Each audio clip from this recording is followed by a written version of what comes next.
Merci Seigneur. Nous voulons écouter un témoignage. J'invite, voilà, je ne sais pas si elle est là, Nadia, et qui va nous donner le témoignage de ce que le Seigneur a fait dans sa vie. Et elle a eu à en parler samedi dernier, après le programme de réveil. On a fait une émission, on a improvisé une émission de quelques minutes. Et c'est terrible ce que le Seigneur a fait dans sa vie, ce qu'elle a vécu, ce qu'elle a vu. Et je crois que ceux qui doutent encore que l'enfer existe seront bien interpellés. Donc, c'est une personne que le Seigneur cherche depuis très longtemps. Elle a refusé l'appel du Seigneur pendant longtemps. Elle a fui le Seigneur.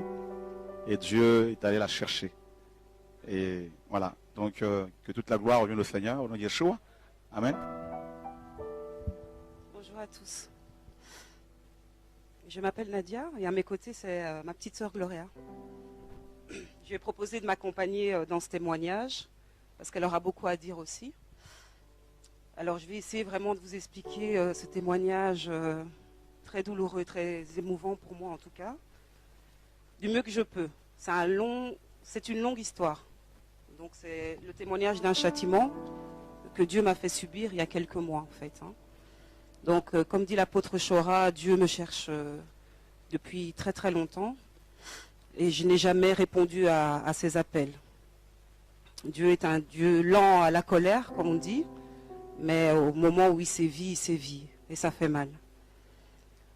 Je vais peut-être commencer par introduire un peu le contexte de vie dans lequel je vivais avant que Dieu m'appelle, avant que je donne ma vie au Seigneur. Donc j'ai commencé ma vie de couple déjà très très mal. Donc j'ai 2 enfants. Donc je n'étais pas mariée quand j'ai eu ces enfants. Donc je vivais dans une relation hors mariage. Ni béni par le Seigneur, ni béni par la famille. Parce que la famille était contre. Je me suis entêtée. Je suis partie très tôt de la maison, enceinte. Et j'ai eu une vie de couple, quand on n'a pas le Seigneur, vous imaginez la vie de couple qu'on peut avoir, très très chaotique, qui se soldait par des violences physiques et verbales, par des tromperies, des infidélités à tire-larigot. Par des séparations, des réconciliations, etc. Enfin, c'était vraiment le chaos total, et cela pendant des années. Jusqu'au jour où, il y a 4 ans, j'ai décidé de donner ma vie au Seigneur parce que j'en pouvais plus. J'avais des envies de suicide pendant ma relation de couple avec le père de mes enfants. J'étais tout le temps dépressive, donc j'étais dans l'alcool, j'étais dans la cigarette, mais vraiment plus, parce que je fumais beaucoup, énormément. J'avais un esprit de colère tout le temps en moi, et j'étais tout le temps en dépression. Donc sous cachet, antidépresseurs et compagnie. Alors il y a 4 ans, j'ai donné ma vie au Seigneur, donc je me suis fait baptiser dans une église. Et là, j'ai commencé une vie de méditation donc avec le Seigneur. Et le Seigneur m'a donné des réponses par rapport à ma vie de couple que je menais. Et il m'a fortifié, il m'a donné le courage de quitter donc le papa de mes enfants. Donc je l'ai quitté, je suis retournée en famille et il a pris son chemin et j'ai pris le mien. Donc voilà, mais le Seigneur m'a sorti d'un péché, mais je suis retournée dans un autre péché. Je me suis attachée à un homme qui était marié.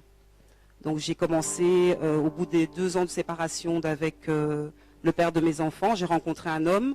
Cet homme était marié, donc je le savais dès le départ, donc c'était même pas une cachotterie de sa part. Donc voilà, donc je me suis vautrée encore dans un péché. J'ai eu cette relation pendant 2 ans avec cet homme marié, tout en continuant évidemment ma vie de prière. J'étais un peu une chrétienne volante, j'allais dans toutes les églises. Notamment ICC, une fois chez ICC, une fois à la Nouvelle-Jérusalem. Je faisais toutes les églises parce que je me disais Dieu est partout, donc je peux prier n'importe où. Et Dans cette relation, Dieu m'a interpellée plusieurs fois par le canal de différentes personnes. Donc des frères, je suis de Bruxelles en fait, donc ça je ne l'ai pas précisé. Donc il y a une assemblée à Bruxelles et donc 2 frères m'ont interpellée par rapport à ma relation. C'était Dieu qui parlait. Je me suis entêtée en disant mais non, etc. Je n'y croyais pas. L'apôtre Chora aussi m'a interpellée 2 fois je pense. Il m'a délivré même d'un esprit de mort. Mais je me suis entêtée. J'ai continué avec cette relation adultère. Il m'a interpellée au travers de ma sœur aussi. Je n'ai pas écouté. Je disais mais non, c'est le Seigneur qui veut aussi, etc. Enfin, j'étais vraiment très voilée à ce moment-là et je n'ai pas écouté le Seigneur. Et donc au mois de mai, la semaine du 20 mai, j'ai commencé à me sentir très bizarre. J'ai commencé à être animée d'un zèle excessif. J'étais hyper active. Je parlais, j'avais un débit de parole très intense. Les gens ne me comprenaient pas. Et même dans le cadre de mon boulot, mes collègues me disaient mais enfin, Nadia, tu as beaucoup d'énergie. Enfin, il y a quelque chose qui ne va pas. Est-ce que tu es en dépression? Et moi, je disais mais non, tout va bien. Je pétais la forme, etc. Mais on voyait très bien que j'étais déjà animée d'esprits qui me tourmentaient en fait. Le 28 mai, c'est ce jour-là où tout a basculé, où j'ai su que j'étais prise par des esprits démoniaques et sataniques. J'ai commencé à perdre la mémoire et j'ai commencé aussi à devenir folle en fait, à perdre l'esprit. Et donc ma famille remarquait qu'il y avait des choses qui n'allaient pas et en même temps j'écrivais beaucoup, donc j'étais aussi habitée par le Saint-Esprit parce que tout ce que j'ai écrit, j'ai quelques phrases, je pense dont je dois parler, parce que je pense que c'est pour le peuple de Dieu. C'est Dieu qui m'a guidée dans ces phrases-là. Donc c'est des phrases que je ne peux pas garder pour moi, c'est des messages qui viennent de Dieu. Donc j'écrivais beaucoup, notamment je disais, je perds ma mémoire, je m'en vais avec mes péchés, garder mes filles, c'était comme un testament. Moi je ne me souviens même pas, hein, je me suis souvenue de tout cela lorsque je suis sortie de l'hôpital, parce que j'étais à l'hôpital psychiatrique. Donc voilà, pour revenir au 28 mai, j'ai commencé à perdre la tête et perdre la mémoire ce jour-là. Et ma mère m'a demandé, est-ce que tu veux qu'on appelle des frères pour prier pour toi? J'ai dit oui. On a appelé, excusez-moi. Dieu est grand. Gloire à Dieu. Publiquement ici, je lui dis pardon. Et il m'a fait grâce parce qu'aujourd'hui, j'ai la grâce de pouvoir vous parler. Parce que j'étais morte. Donc ces frères sont venus prier à la maison. Et là j'étais folle, quoi. Ça c'est un témoignage que plus ma soeur pourra vous donner, parce que moi je ne me souviens plus tellement de ce qui s'est passé. Je sais que j'étais tourmentée par des esprits et je perdais la tête. Et un des frères a dit à ma soeur, on ne peut rien faire, c'est un châtiment de Dieu. Donc ça c'est un châtiment pour toute votre famille. Ça ne concerne que la famille, aucune personne extérieure ne peut la sortir de là. Il n'y a que vous. Ses frères sont partis. Et on a rassemblé toute la famille. Donc ma soeur ici, ma mère, mon frère, ma belle-sœur et ma fille. L'aînée, pas la petite. La petite n'a que 13 ans, mais l'aînée a 19 ans. Donc on a estimé que bon voilà, elle était en âge adulte et que ça la concernait aussi. Donc toute ma famille a mis les genoux par terre. Et au fur et à mesure des prières, ma folie augmentait. Ma folie augmentait. Et donc il y a un passage que j'ai oublié. Hein. J'essayais vraiment de vous restituer les choses parce que tout était embrouillé dans ma tête jusqu'au moment où j'ai su que je devais témoigner. Donc le mardi 28, avant que je perde totalement la tête, j'ai quand même été travailler. Sur le chemin du boulot, j'étais dans une folie, mais je ne m'en rendais pas compte. Et il y avait des démons qui me poursuivaient en fait. Donc Dieu m'a fait grâce en tout cas d'avoir des yeux spirituels ce jour-là. Donc j'ai vu l'autre dimension du monde, si vous voulez. Je ne sais pas comment expliquer ça. J'étais sur Terre sans être sur Terre. On dirait que j'étais dans une autre bulle, dans une autre dimension, où il y avait des démons humains. Mais je savais que ces gens-là, il n'y avait que moi qui les voyais. Et ces gens-là me poursuivaient en fait. Et j'ai été téléguidée de gauche à droite. Je suis arrivée au travail. Ce jour-là, je n'ai pas travaillé, je n'ai fait que prêcher la parole de Dieu. Et je vous assure que même maintenant, je suis une nouvelle convertie. Je ne connais pas la parole de Dieu. J'ai fait mon baptême, et là c'est une petite parenthèse que j'ouvre par rapport aux églises et aux pasteurs qui ne donnent pas l'explication de ce que c'est le baptême. Quel engagement on a vis-à-vis du Seigneur quand on se baptise. Donc définir ce que c'est le baptême, l'engagement qu'on prend vis-à-vis de Dieu, ça je ne l'ai pas eu. Et la vie de sanctification qui suit le baptême. Donc moi je n'ai pas eu tout ça dans l'église où j'ai fait mon baptême. Donc pour moi j'étais baptisée et j'ai continué ma vie délabrée, de péché, sans me dire qu'il y avait une sanctification, qu'il y avait des commandements à suivre. Donc, où est-ce que j'en étais? Quand je suis arrivée au travail, j'ai prêché la parole de Dieu. Je connaissais toute la Bible par cœur. J'ai commencé à prêcher la parole de Dieu auprès de mes collègues. Et mes collègues voyaient très bien que ça n'allait pas mentalement, quoi. Donc, ils m'ont laissé prêcher, puis ils m'ont dit, une collègue m'a dit, tu sais, je pense que tu es en dépression et en burn-out, que tu commences à être atteinte de folie. Il vaut mieux que tu rentres chez toi et que tu ailles voir un médecin. Et moi je disais mais non, tout va bien, j'aime le Seigneur, c'est tout, c'est parce que vous êtes des incroyants, enfin bon. Bref, je suis sortie du travail en me dirigeant vers un endroit, mais je suis arrivée à un autre endroit. Donc j'étais vraiment téléguidée par des esprits démoniaques en fait, qui me poussaient au suicide. Je suis arrivée dans un immeuble, je ne sais pas comment, où il y avait toutes les fenêtres ouvertes, où plusieurs personnes, ces démons qui ressemblaient à des humains, que moi je voyais, me disaient, ben, il y a un appartement qui est là, essaye de rentrer et voir, c'est pas toi qui veux visiter un appartement. Et moi, complètement troublée, perturbée, je dis oui, ça doit être moi. Et je suis montée, c'était un appartement de 10 étages, je suis montée au 10e étage, il était libre cet appartement, et toutes les fenêtres étaient ouvertes. Et je m'approchais vers les fenêtres, en fait, pour me jeter. Ces démons toujours derrière moi. Et Dieu est grand, vraiment, parce qu'à ce moment-là, ma sœur m'a appelée. Et elle m'a dit, où tu es? Alors j'ai dit, je sais pas. Elle dit, où tu es? Alors j'ai dit, je sais pas, je suis dans une commune ici à Bruxelles et je suis dans un appartement. Elle me dit, alors je lui dis, c'est Dieu qui me dirige, je lui dis. Elle me dit, tout ce que tu fais là, c'est pas de Dieu. C'est pas de Dieu. Enfuis-toi de là, rentre à la maison.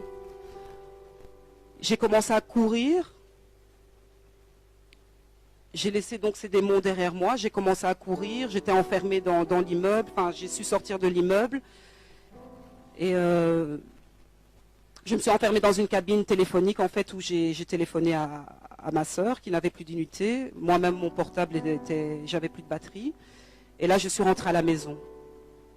Et ce fameux mardi, c'est le jour où ma délivrance a commencé, parce que là, j'étais atteinte de, même pas folie, mais la folie extrême, ce qu'on appelle la schizophrénie. En tout cas, j'étais diagnostiquée, quand j'ai été internée, schizophrène.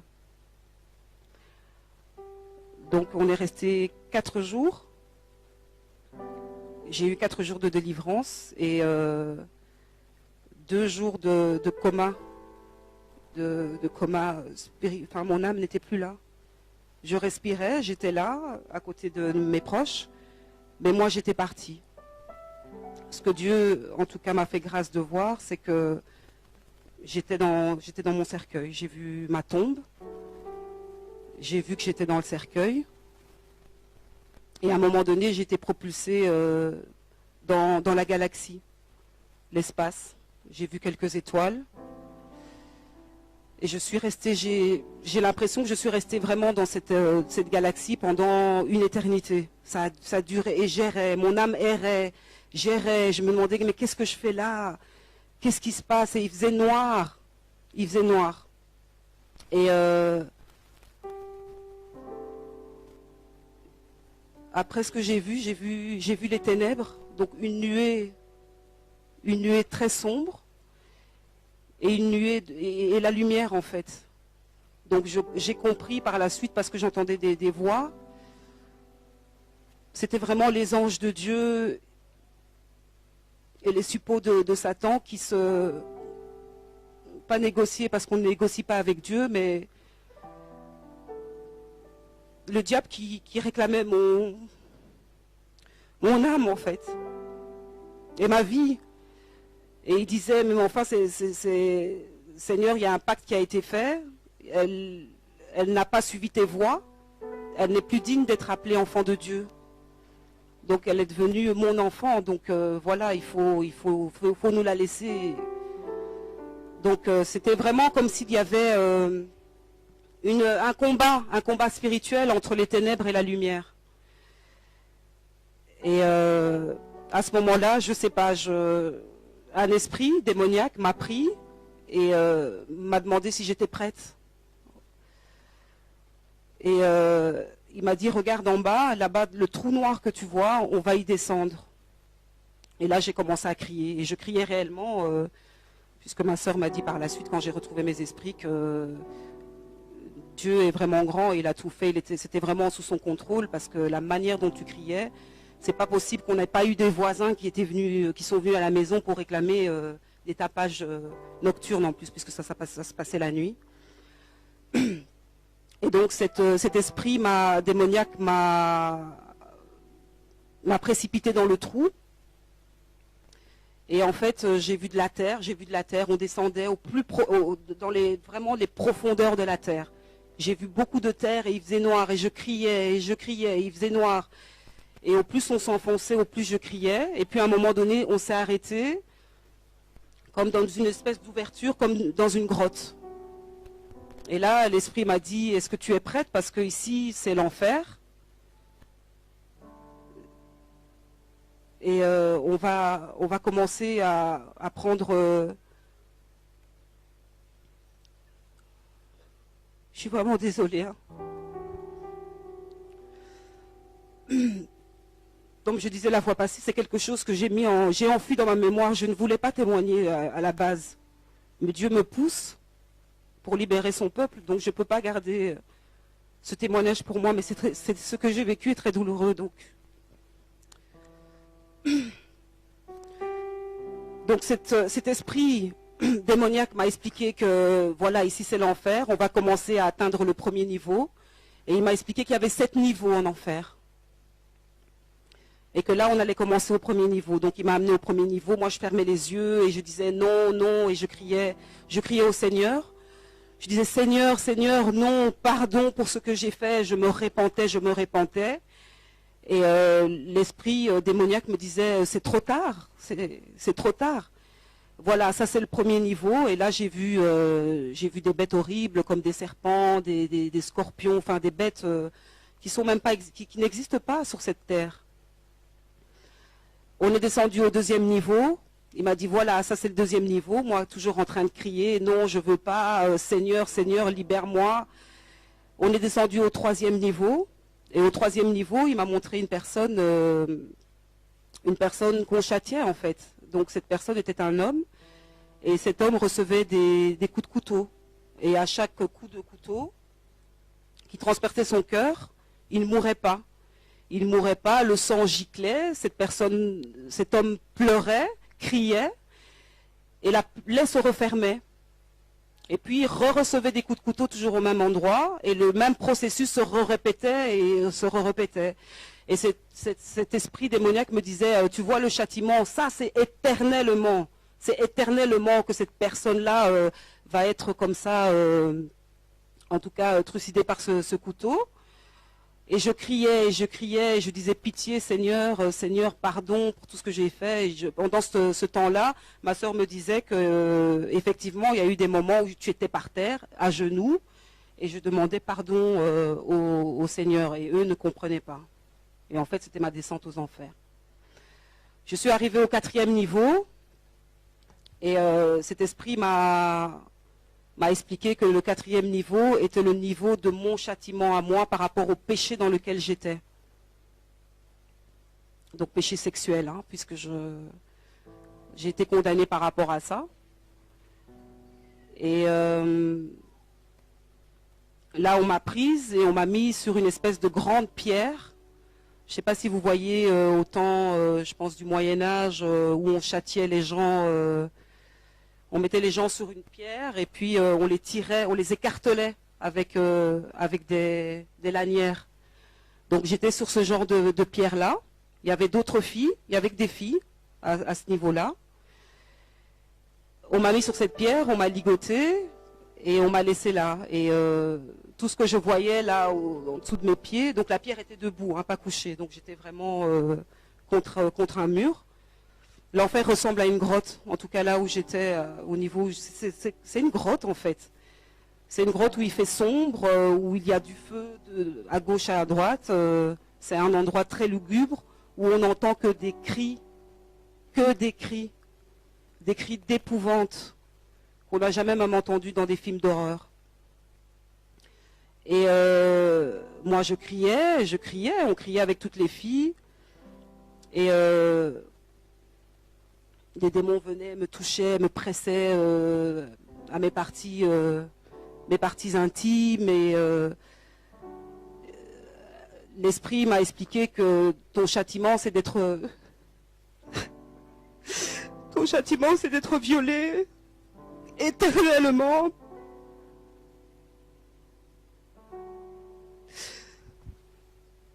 Et j'étais violée par un démon que je pense être Satan. Il ne s'est pas présenté. On était toutes violées par ce même démon.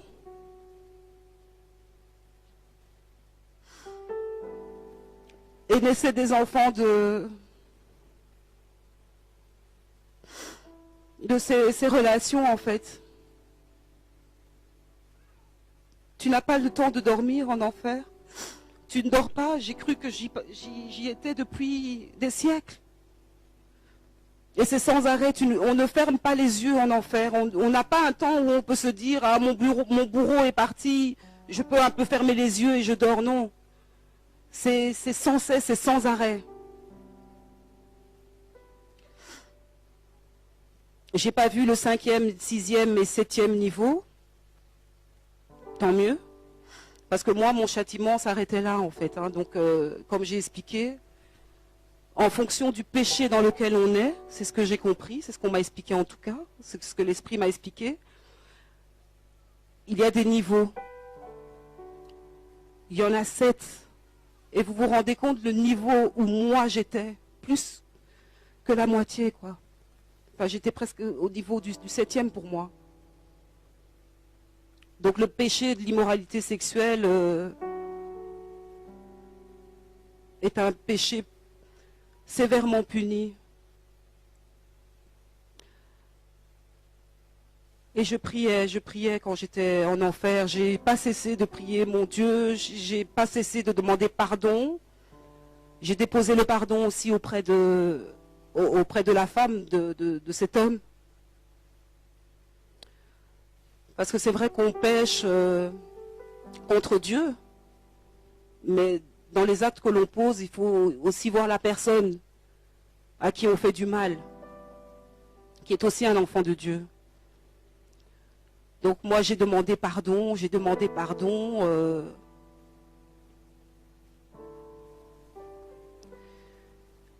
Et puis un ange de Dieu est revenu me prendre et il m'a jeté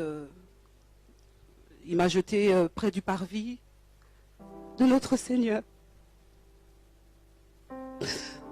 Où là, je me suis repentie et j'étais à genoux devant le parvis. Voilà. Je ne sais pas si je suis passée à côté de... Oui. Et donc pendant mes songes et mes délires, je ne sais pas comment interpréter ça, mais bon, je vais quand même témoigner de ça. Je me suis vue en fait crucifiée comme Jésus-Christ en fait. On m'a attachée sur une croix. Et cette croix a été mise dans une église catholique. Et on va comprendre, je ne sais toujours pas comment interpréter cela. On m'a mis dans une église catholique. Ensuite, cette croix s'est retrouvée à la maison, moi dessus. Et quand je suis arrivée à la maison, je voyais tout le monde affairé en train de faire ses valises, ma mère, ma soeur, ma belle-sœur, mon frère, les enfants, tous mes neveux, nièces. Il y avait deux frères aussi qui étaient là de l'assemblée et qui se préparaient. Et je me demandais, mais qu'est-ce qui se passe, qu'est-ce qui se passe? Et ma fille aînée m'a dit, maman, toi tu as choisi le mauvais chemin. Nous, on a donné notre vie à Christ, donc on part. Donc c'était l'enlèvement en fait. Et moi, je pleurais et je disais, mais non, il ne faut pas me laisser, etc. Et là, j'ai vu toute ma famille se jeter sur moi et me coller au sol pour leur permettre, eux, de partir, en fait. Et donc, ils sont partis, ils ont fermé la porte. Une soucoupe volante avec une grande lumière est venue. Ils se sont propulsés dans les airs, tous. Et moi, je suis restée là, dans l'appartement. Et puis, tout d'un coup, ce qui s'est passé, un truc... Enfin, c'était incroyable. J'ai commencé à voir que le soleil s'assombrissait, les ténèbres arrivaient, qu'il y avait comme des bombes qui commençaient à exploser de gauche à droite, et je regardais par la fenêtre.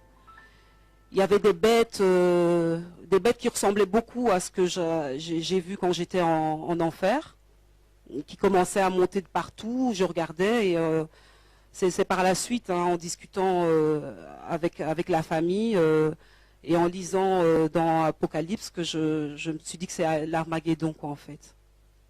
Où les gens s'entretuaient entre eux, il y avait des démons partout, enfin quelque chose de vraiment horrible. Il faisait noir, il y avait du feu partout, il y avait des bêtes qui datent du temps des dinosaures, qui crachaient du feu. Et donc voilà.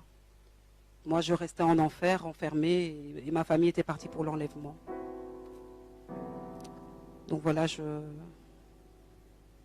pense que j'ai plus ou moins tout dit. Je ne sais pas si... Voilà. Bonjour. Voilà, je voudrais remercier le Seigneur vraiment de nous avoir fait cette grâce de venir aujourd'hui pour témoigner. Et je remercie également le Seigneur de nous avoir fait grâce pour tout ce qui s'est passé dans ma vie depuis ma conversion. Je suis convertie depuis 8 mois et ma famille priait déjà en fait. J'étais la seule qui ne voulait rien savoir de Dieu. Non pas que j'y croyais pas, mais j'étais pas prête. Je vivais ma vie pour moi assez bien parce que je travaillais, j'ai un petit garçon. Ne connaissant pas le Seigneur, j'ai été mariée et divorcée. J'ai un garçon de 12 ans. Et j'étais la rebelle de la famille. Je voulais rien savoir du Seigneur. Mais on peut monter, on peut descendre. Quand le Seigneur t'appelle, il nous a fait grâce. Et vraiment, je le remercie de tout cœur. Parce que ce qu'on a vécu avec ma sœur, à la maison, c'était un châtiment pour tout le monde. Tout le monde vivait sa vie.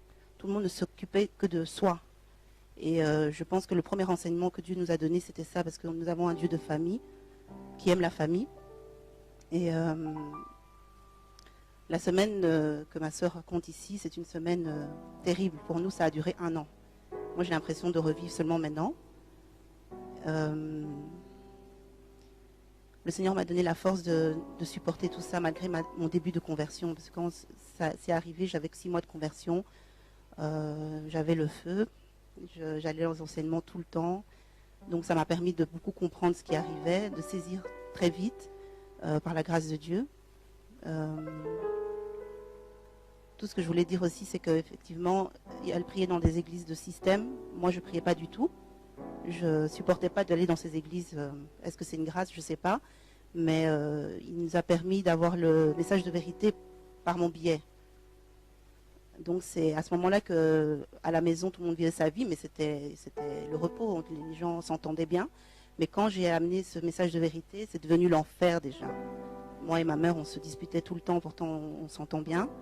Ma sœur commençait à dévier, donc elle passait du chapelet à Ave Maria, Sainte Marie, pour essayer de combler le péché dont elle vous a parlé tout à l'heure.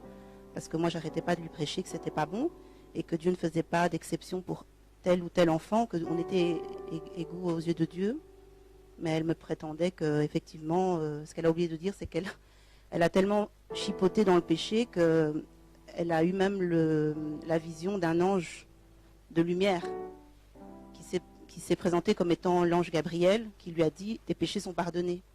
Donc pour elle, elle était dans le bon et que ce mari allait divorcer de sa femme pour se marier avec elle. Donc elle vivait sa vie en pensant qu'elle était consciemment une bonne enfant de Dieu. Et comme on dit, on a des alliances avec le Seigneur. Moi, quand je me suis convertie,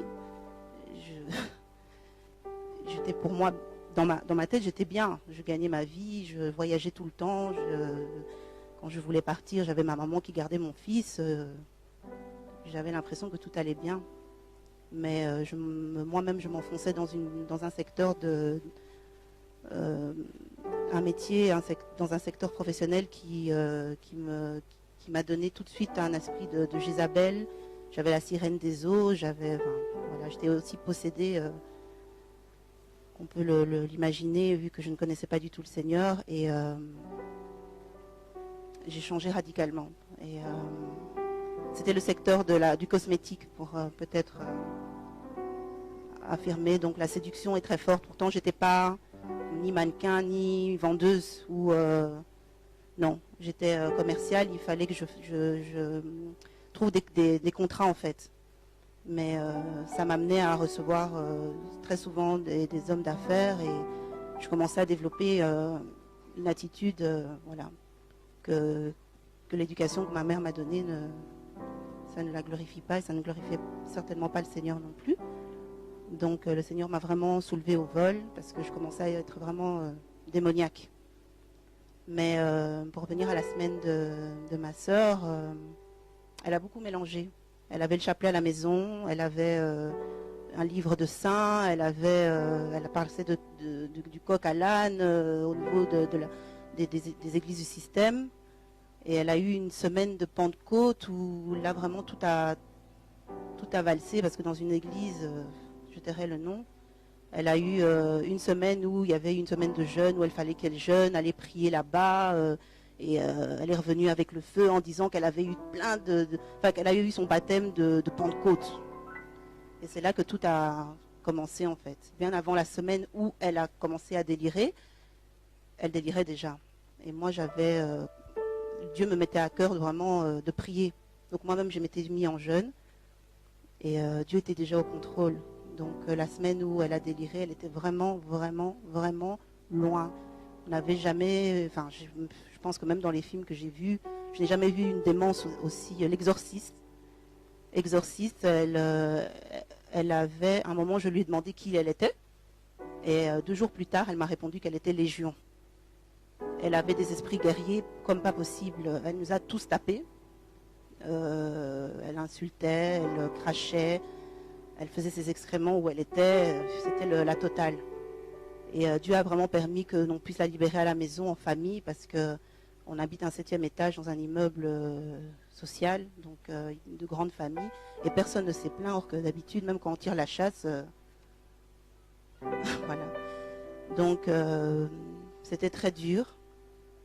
Je ne savais pas comment faire. En tout cas, là, j'avais beau prier, le Seigneur aussi entre guillemets, m'a donné ma leçon, puisque j'étais je disais toujours être famille. Je disais toujours que j'étais une fille qui aimait la famille, mais le Seigneur vous montre vraiment les profondeurs de votre cœur. Quand vous vous convertissez, il commence à travailler votre cœur. Il est encore en train de travailler là en ce moment, et c'est très dur. Et voilà, il fallait que tout le monde se répande. Donc on s'est tous mis à genoux. On devait se répandre. ma sœur a 40 ans, moi je suis la cadette, j'ai 33 ans, et il fallait qu'on aille 20 ans en arrière. On essaye de se repentir de tout ce qu'on avait fait. Donc c'est une grâce, c'est vraiment une grâce énorme qu'on a eue. Il n'a pas arrêté de nous bénir depuis qu'on a passé cette étape. Et je remercie le Seigneur parce que on n'est pas digne de recevoir cette bénédiction. Vraiment, je sais même pas, j'ai pas de mots. Merci, c'est tellement peu, je sais pas comment exprimer. La semaine où elle était, elle voulait, en fait, le Seigneur voulait aussi qu'on prenne chacun nos places, parce que moi j'étais la cadette, mais vu que j'avais une vie professionnelle assez agitée, je commençais à être la grande sœur, commençais à commander mon grand frère, et ça, le Seigneur n'aime pas le désordre. On a un Seigneur, vraiment un Dieu d'ordre. Et ce jour-là, il fallait que tout le monde reprenne sa place. Et donc j'ai repris ma place de petite sœur. Et la délivrance s'est faite qu'en adoration. On a adoré le Seigneur, on lui a dit à quel point on l'aimait, à quel point on était égaré, à quel point on ne voulait plus pécher, à quel point on avait envie et la conviction de devoir s'occuper des enfants qu'il nous a confiés, parce que nous sommes que les nourrices des enfants que nous mettons au monde. On a compris beaucoup de choses en une semaine. Et franchement, il a fallu beaucoup prier, mais on a beaucoup glorifié le Seigneur, bien au contraire de se plaindre ou de se lamenter après la repentance. Et le Seigneur nous a fait grâce. Vendredi au matin, j'ai vraiment entendu le Seigneur me dire, c'est bon, maintenant on peut l'amener à l'hôpital. Et elle était vraiment... la première fois qu'elle est arrivée en urgence à l'hôpital, elle était démente encore, elle avait encore tous ses esprits diaboliques, elle insultait, elle disait des gros mots, c'était horrible. Enfin voilà, elle était incontrôlable. Et le moment où on l'a laissée, le lendemain je suis revenue, et comme Dieu est bon, ils n'ont pas voulu que je la revoie parce qu'elle était attachée, elle était sur calmant. Et comme elle est majeure, maintenant c'était l'État qui la prenait en charge en fait, donc j'avais pas de droit sur elle. Et mais le Seigneur m'a permis d'être rassurée parce que dans un grand hôpital, j'entendais quelqu'un chanter Alléluia, Alléluia. C'est là que j'ai compris qu'elle était délivrée et que le Seigneur est trop grand, le Seigneur est trop bon, il est puissant.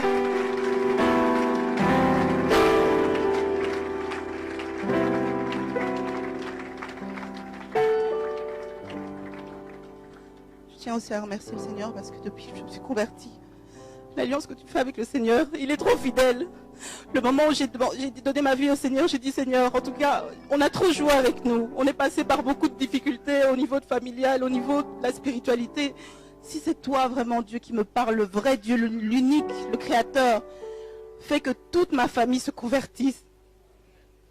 Et en moins de 3 mois, toute la famille s'est convertie.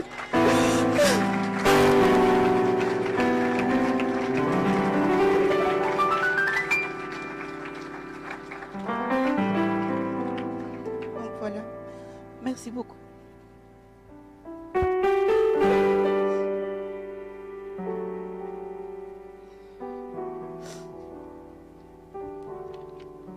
Le passage qui dit dans la Bible, je ne sais pas exactement où, qui dit que quand un esprit sort, oui, il revient 7 fois plus fort.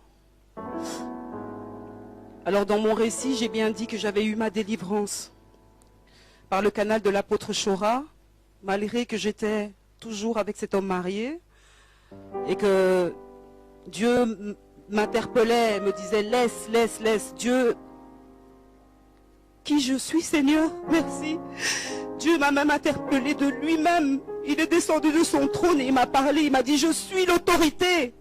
Ce jour-là, j'étais paralysée dans mon lit, j'ai pas su me lever de mon lit, tout ça parce qu'il voulait me sauver. Dieu ne veut pas qu'on se perde. Il souhaite que tous ses enfants soient sauvés, ne périssent pas.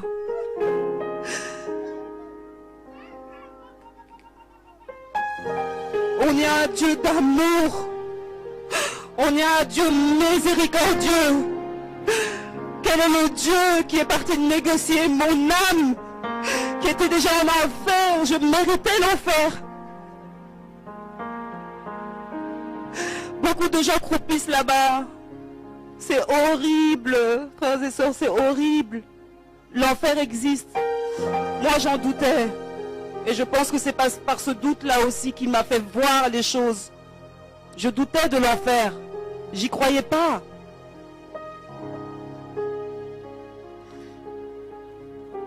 Tenez votre délivrance alors. Sortez du péché. Cherchez le message de vérité. La première pierre que je jette, c'est sur moi-même. Parce que je me suis abandonnée auprès des pasteurs, auprès des églises. Je n'ai pas ouvert ma Bible par moi-même. Savoir qu'est-ce que dit la parole par rapport au péché. Hein?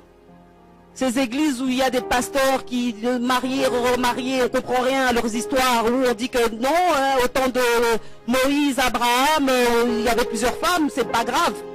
Où on vous dit que le divorce est acceptable. Tout ça, ça vous voile les yeux, ça vous met dans l'erreur.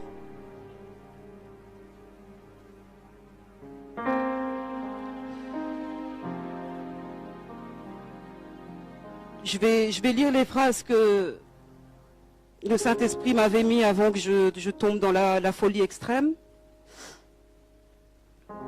C'était vraiment dirigé par le Saint-Esprit.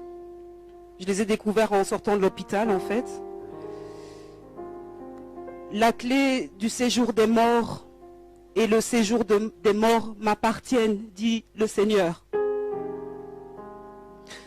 L'œuvre de Dieu est une œuvre qu'on ne brisera jamais. Dieu, notre Maître, nous préserve de la mort. Ce qui n'est pas de Dieu est sale. Je vous ai tellement aimé que je sais ce qui est bon pour vous. Car je vous ai racheté au prix de ma chair. Voilà.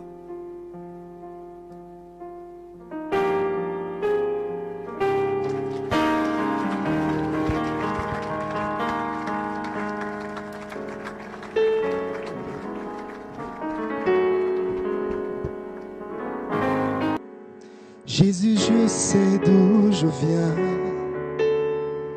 je sais d'où tu m'as tiré. Je ne peux pas oublier ce que tu as fait pour moi.